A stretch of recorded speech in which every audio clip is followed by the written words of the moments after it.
کوکمون دو سول ره هست. سیم اول برابر با سی انگلیسی در تیونر کوک شده.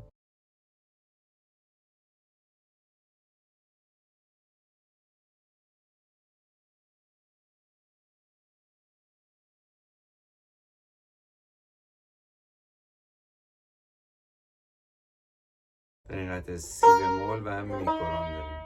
ره ره ره ره ره ره.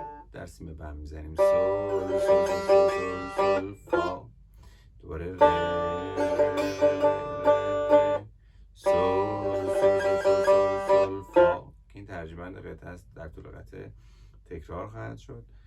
میام سراغ لا. لا دو سه چهار یک لا سول سی بمول لا سول لا دو سه چهار یک لا سول سی بمول لا سول لا دو سه چهار یک سول فا لا سول فا سول دو سه چهار یک فا می سول فا می ره دو سه چهار. دوباره از لا تکرار خواهیم کرد.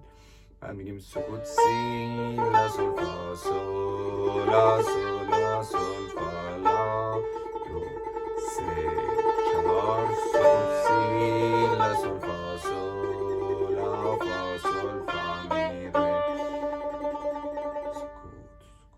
دوباره ترجیباً تکرار میشه. بعد از تکرار ترجیباً میام سراغ لا. لا چهار یک سول لا سی لا سول سی لا سول لا سول فا سول دو سه چهار یک فا سول لا سول فا لا سول فا سول فا می فا سه چهار یک ره می سول ره می یک یک میاد پایین فا می ره. مجموعه دوباره تکرار میشه. بعد از تکرار میگیم ره سکوت دو دو ره فا می فا ره. تریوله هست. سه تا نوت در زمان دو نوت. در پایه همین رو داشتیم. بم بم بم بم. این سه تا تریوله بودن. دو دو ره فا می فا ره بم بم بم بم بم بم. باز همون ترجیبنده تکرار میشه. بعد میام سراغ لا. لا سلام سی کرون میشه انگشت اول. سی دو ره راشن تکریز دو دو سی بمول میشه لا سی سول. دوباره سی کرون دو سی سی لا سی دو ره. دوباره سی بمول میشه ره سی لا سول لا سی لا سول سی لا سول لا سول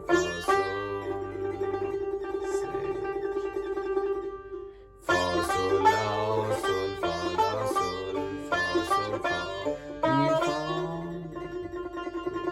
سه چهار ره می سول فا می ره سه سول لا سی لا سول سی لا سول لا سول فا سول سه چهار فا سول لا سول فا لا سول فا سول فا می فا ره می سول